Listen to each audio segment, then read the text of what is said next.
ہم اس بارے میں پہلے سائیکالوجی کے چیپٹر میں ڈسکس کر چکے ہیں، لیکن میں اس بات کو دوبارہ دہرانا چاہوں گا کہ ہمارے دماغ میں دو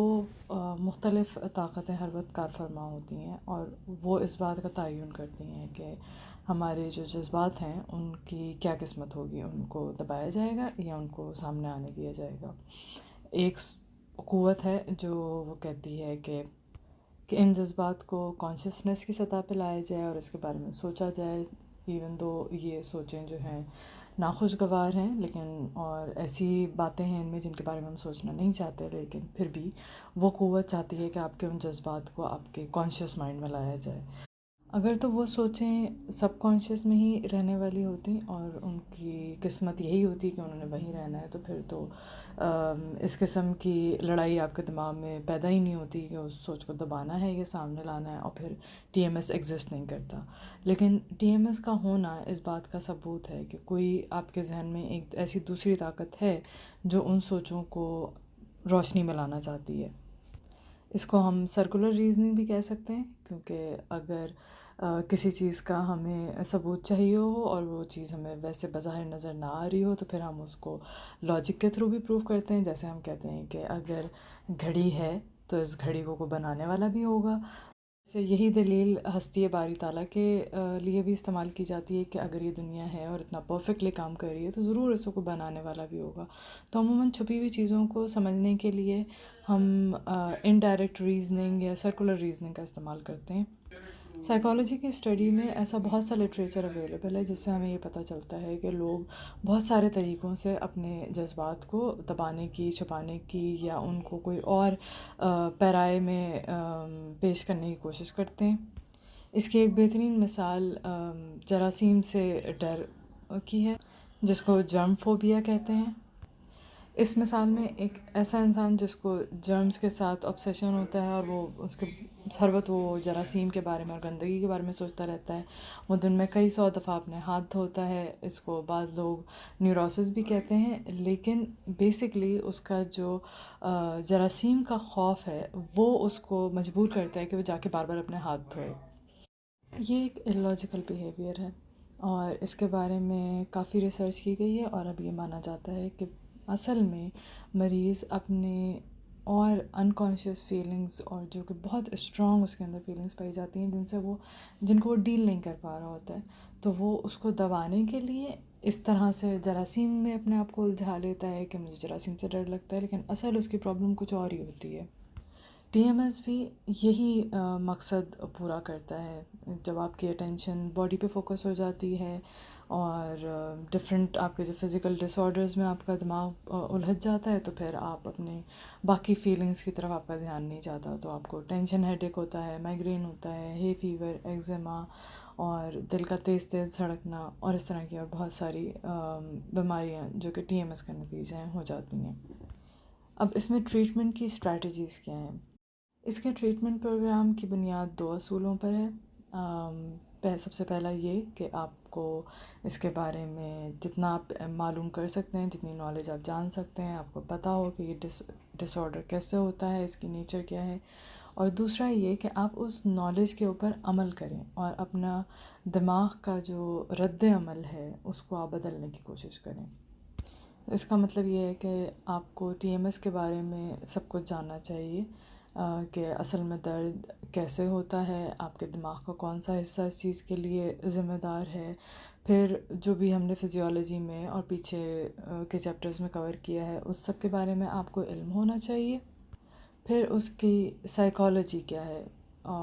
کہ کس طریقے سے ہم سب میں ہی غصہ اور انگزائٹی اس ماحول میں جنریٹ ہوتی ہے، اور جتنا زیادہ کوئی پرفیکشنسٹ ہوتا ہے اور جتنا زیادہ ہم کمپلسو ہوتے ہیں، اتنی ہی زیادہ ہمارے اندر غصہ اور انگزائٹی جنریٹ ہوتا ہے۔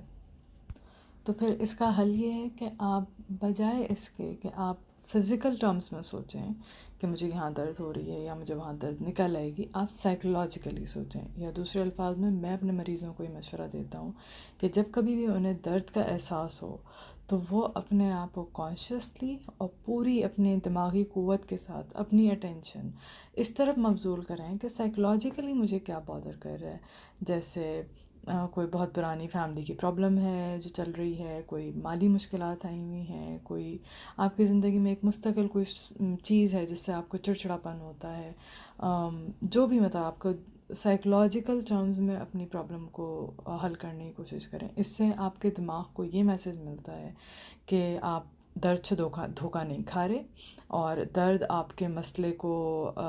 ڈھانپ نہیں سکتا. اور جب یہ میسیج آپ کے دماغ میں پہنچتا ہے تو آپ کا سب کانشیس آٹومیٹکلی آپ کا درد ختم کر دیتا ہے. پھر اس سے ایک بڑا اہم سوال پیدا ہوتا ہے کہ بھئی ظاہر بات ہے ہر کوئی یہی چاہتا ہے کہ میرا درد فوراً ٹھیک ہو جائے، اور مریض عموماً یہی کہتے ہیں کہ ہاں میں یہ سمجھتا ہوں کہ آپ کیا کہہ رہے ہیں، لیکن پھر میرا درد رکتا کیوں نہیں ہے؟ تو اس کا جواب میں ایک شاعر کے الفاظ میں دوں گا، اور کہ درد ایک دم سے غائب کیوں نہیں ہو جاتا. Pity me that the heart is slow to learn what the swift mind beholds at every turn. یعنی مجھ پہ ترس کھاؤ کہ سیکھنے میں میرا دل سست ہے،